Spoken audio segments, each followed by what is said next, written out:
সে হচ্ছে একজন কনস্টেবলের যে ফাঁসি হয়, যে কিছু করেই না, সে শুধু এখানে দাঁড়াই রয়েছিল। এটা যদি তার অপরাধ হয় তাহলে যারা মেন অপরাধী তাদেরকে আটক করে নাই। কনস্টেবল মুকুল, আমার নাম সুমাইয়া। জি জি, সে হচ্ছে একজন কনস্টেবল। সেইখানে সেভাবে ছিল না, তার কোনো সুষ্ঠু প্রমাণ করে দেওয়া হয় নাই। সে শুধু দেখা যাচ্ছে যে ওইখানে দাঁড়াই আছে, এটার ভিত্তিতে তারা এখানে আসামি করা হয়েছে এবং তারে মৃত্যুদণ্ড সহ যাবজ্জীবনের জেল দেওয়া হয়েছে। এটাই আমি আজ পর্যন্ত এরকম কোথাও দেখিনি যে দোষ না করলেও তারা দোষী বানায়। আজকে এই কোর্টে যেটা করলো, এটা আমরা আজ পর্যন্ত এটা মানিয়ে নিতে পারলাম না, আর আমরা এটা কখনো মানবই না।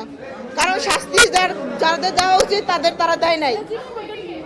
সে হচ্ছে একজন কনস্টেবলের যে ফাঁসি হয়, যে কিছু করেই না, সে শুধু এখানে দাঁড়াই রয়েছিল। এটা যদি তার অপরাধ হয় তাহলে যারা মেন অপরাধী তাদেরকে আটক করে নাই। এখানে যে 7-8 আসামি ধরা হয়েছে, এদের মনে করেন এমন সুন্দরভাবে সাজানো হয়েছে, ঘটনাটা কেমন যেন এরাই করছে। এত পুলিশ ছিল, এত যারা করছে তাদের কিছুই বলে নাই, তাদের কিছুই করে নাই। আর যারা নির্দোষ মানুষ তাদের এভাবে ফাঁসানো হয়েছে। একজন কনস্টেবল সে কখনো এগুলো করে নাই, সেগুলো ভিডিও ফুটেজে দেখা যাচ্ছে, তারপরেও তার এগুলো শাস্তিগুলো দেওয়া হইলো। এগুলো আমি প্রসিকিউশনের কাছে জিজ্ঞেস করতে চাই, তারা কেন এরকম করলো? তারা কি একটু ঠিক মতো এটা ঠিক করতে পারলো না? একটু তদন্ত করলে এটা বের হইতে পারতো যে তারা এগুলো করছে কি করে নাই। তারা এগুলো ঠিক মতো তদন্ত করলো না, না করে তাদের একজন কনস্টেবল মানুষের যা ফাঁসি দিল, এগুলোকে ঠিক করলো তারা?